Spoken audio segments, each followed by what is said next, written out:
Rocket launch में, और जो तुम्हारी रोज की पॉकेट मनी तुम्हें मिलती है उसमें, और जो एक वीडियो गेम है उसमें क्या कॉमन है?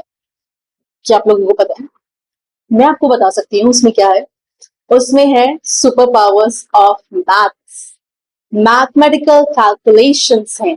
और ऐसा नहीं है कि कोई भयानक सी बड़ी सी कैलकुलेशंस है, नहीं, कैलकुलस नहीं है इसमें। ये वही है जो तुम क्लास 9th में सीखने वाले हो, और इस वीडियो में हम वही तुम लोगों को सिखाने वाले हैं। तो आज हम करने वाले हैं हमारा नया टॉपिक जिसका नाम होगा लीनियर पॉलिनोमियल। Linear polynomial. इस वीडियो के एंड तक तुम्हें ये समझ आ जाएगा कि ये लीनियर पॉलिनोमियल होता क्या है, और ये हमारी एग्जैक्टली रियल लाइफ में कहाँ लगता है, और इस चीज के लिए हमें कितनी इंपॉर्टेंस देनी चाहिए, और हम अपनी पर्सनल लाइफ में इसको कहाँ यूज कर सकते हैं, ये भी समझ आ जाएगा। तो चलो बिना टाइम वेस्ट किए जल्दी से स्टार्ट करते हैं इंट्रोडक्शन टू लीनियर पॉलिनोमियल। अब तुम्हें लग रहा होगा कि पॉलिनोमियल क्या है, कोई एक जादू है, स्पेल कर दिया है हैरी पॉटर जैसा, क्या नाम है पॉलिनोमियल? ये तो कहीं से भी कोई मतलब लग ही नहीं रहा इंग्लिश का। हाँ, तो इंग्लिश वर्ड है भी नहीं ना, इसलिए इंग्लिश का कोई मतलब लगेगा भी नहीं। ये वर्ड्स है ग्रीक और लैटिन वर्ड्स। अब ये जो हमारे पास वर्ड है पॉली, और एक है हमारे पास नॉमियल। पॉली का मतलब होता है मेनी, और नॉमियल का मतलब होता है टर्म्स। ये तो समझ आ गया। ठीक है, तो मतलब बहुत सारे टर्म्स आने वाले हैं पॉलिनोमियल्स में। पॉलिनोमियल से बहुत सारे टर्म्स आने वाले हैं, ये समझ आ गया। अब इसको ना एक तरीके से इस तरीके से समझो कि बहुत सारे टर्म्स हैं, it is as a compartment of train के कंपार्टमेंट जैसा है ये, और इसके बीच में प्लस और माइनस जो आते हैं ये इनके वैगन्स जैसे होते हैं ना, वैगन्स के बीच में जो पेजेस होते हैं वो है। ठीक है, तो जो हमारे वैगन्स हैं उनके जो कंपार्टमेंट्स हैं वो हमारे होने वाले हैं टर्म्स, और उनके बीच में प्लस या माइनस आने वाला है। तो ये हमारा पॉलिनोमियल हो गया। But what is linear? अब ये लीनियर क्या है? लीनियर पॉलिनोमियल, लीनियर का मतलब होता है one that has one degree. अब ये डिग्री क्या है? डिग्री का मतलब होता है पावर। पावर बोल सकते हैं कुछ लोग इसको एक्सपोनेंट्स बोलते हैं।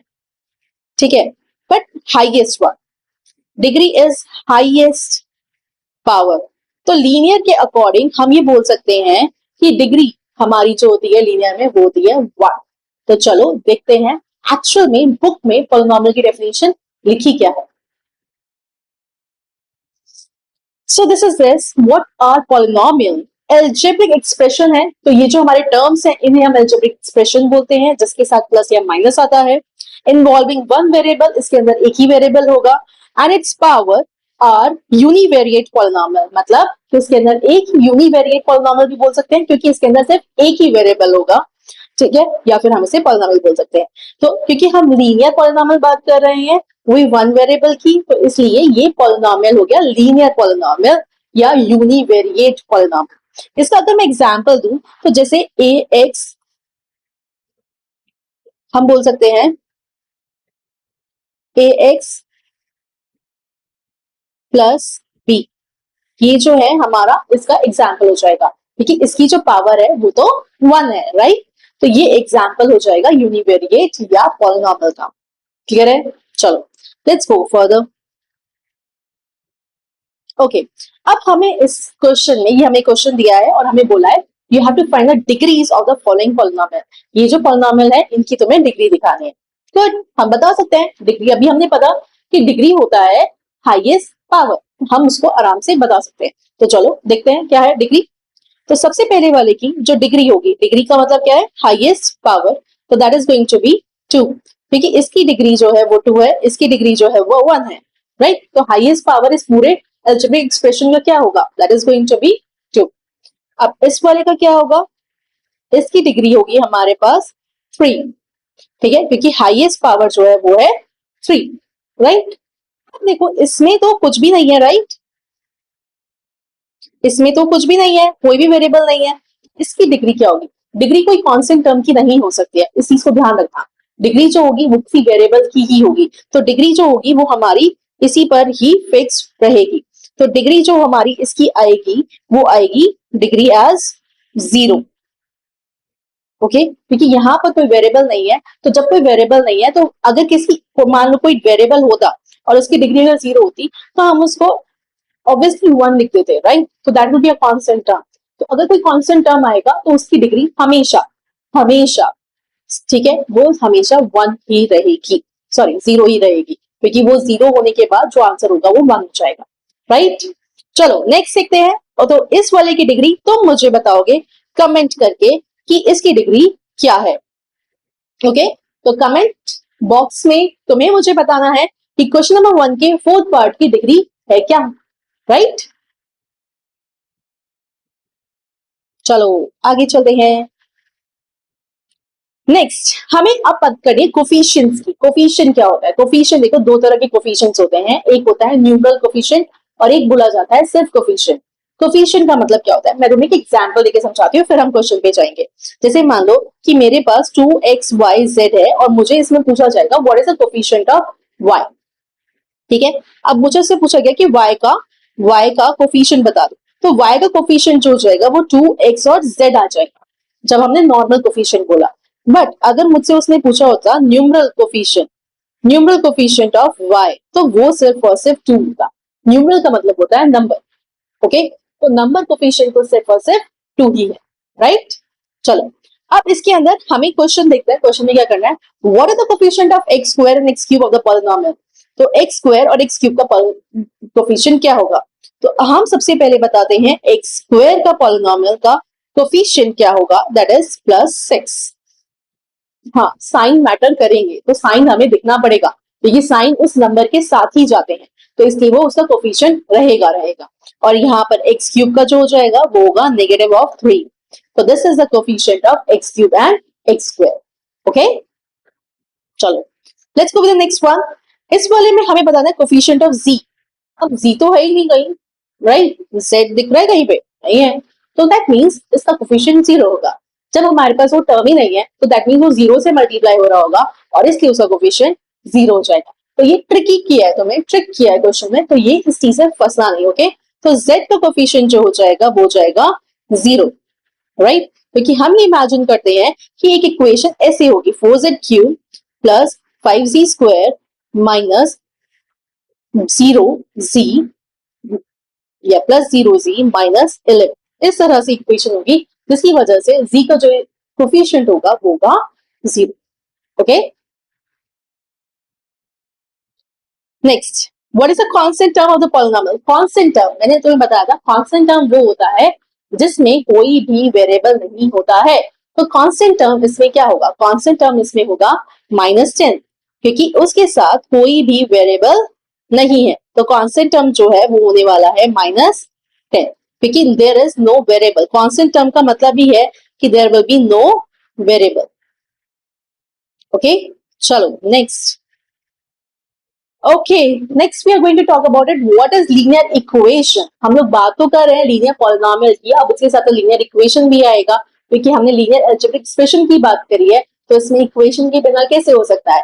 इक्वेशन का मतलब होता है that must have the equals to sign, okay? Linear का मतलब मैं अभी आपको पहले बता चुकी हूँ कि लीनियर का मतलब होता है जिसमें 1, जिसकी पावर 1 होगी, that is linear, right?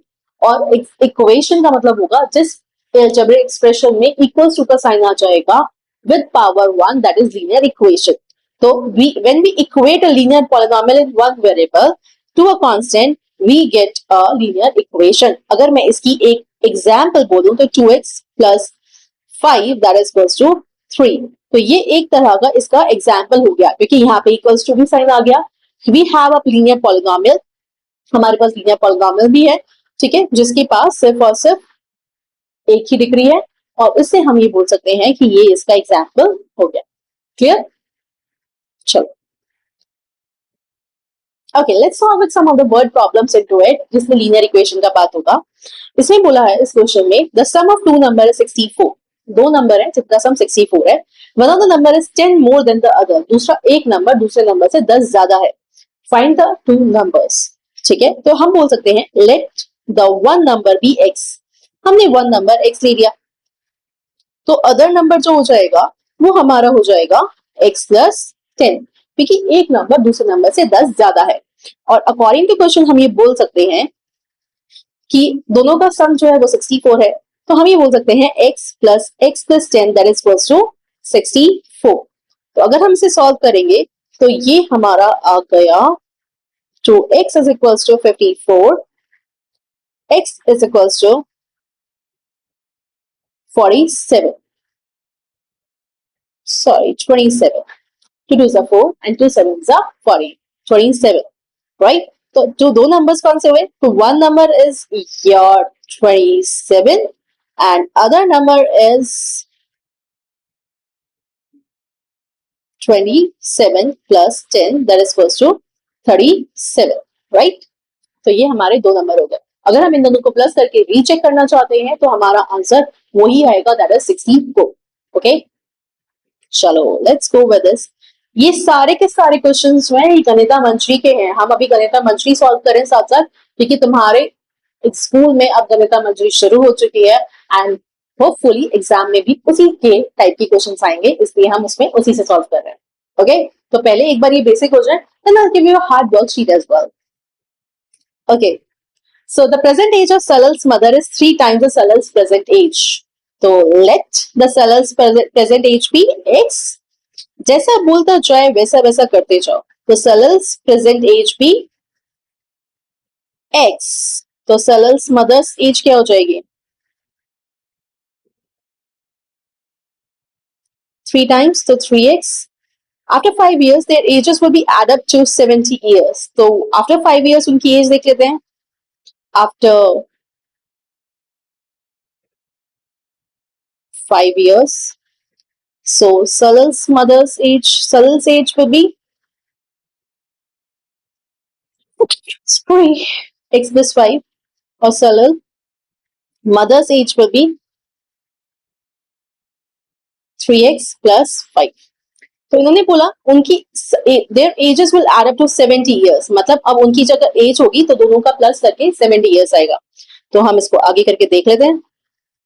So that is going to be x plus 5 plus 3x plus 5 that is equals to 70. ये हमारी उसकी एज आ रही है। तो that is 4x plus 10, 70, 4x is equals to 70 minus 10. So 4x is equals to 60 and 60 divided by 4. So that is going to be 15. So the Salal's age is 15.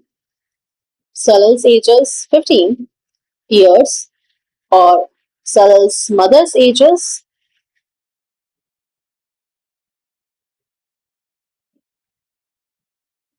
3 times of 15, that is going to be 45. Right, तो ये हमें निकालना था और हमने as निकाल ली। चलो चलो आगे बढ़ते हैं, खत्म करते हैं फटाफट से। Okay, Ruby has 3 times as many 2 rupee coin as she has 5 rupee coin. Okay, अब उसने बोला है, रूबी ने बोला है कि उसके पास जितने 2 रुपए के कॉइन है उससे 3 गुना उसके पास 5 रुपीज के कॉइन है।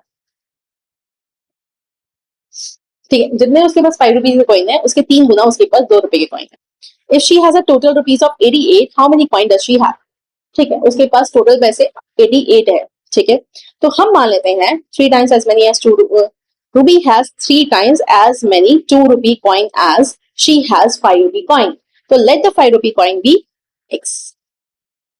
Let the 5 rupee coin number be x. मतलब 5 रुपए के कॉइन के जितने नंबर है वो x होंगे। तो 2 रुपी कॉइन कितने हो जाएंगे? 3 times, ठीक है, राइट। तो अगर मैं इसका अमाउंट निकालती हूँ तो अमाउंट क्या हो जाएगा पैसों में? तो ये हो जाएगा 5x और ये हो जाएगा 6x। ठीक है, और दोनों का टोटल जो है वो 88 रुपीज है। तो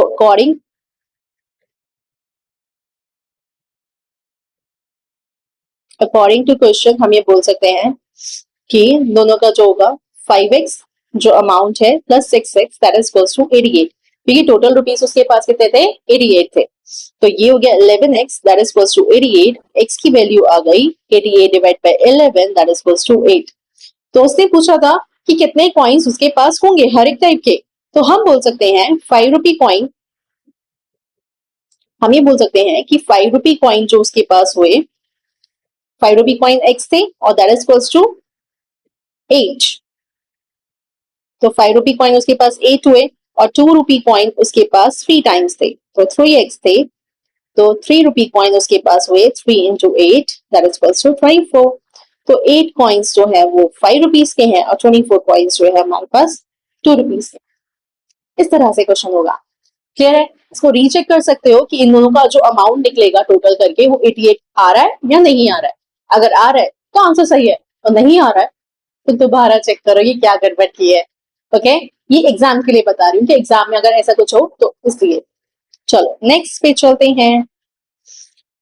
ओके, थैंक यू। यहाँ आज हमने 2 एक्सरसाइज कवर कर ली है गणिता मंजरी की, इंट्रोडक्शन टू लीनियर पॉलिनोमियल में।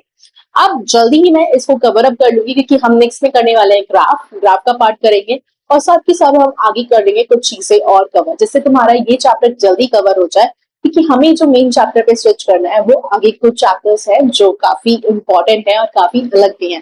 तो थैंक यू सो मच, आप लोगों ने मेरा जो वीडियो है लास्ट तक देखा।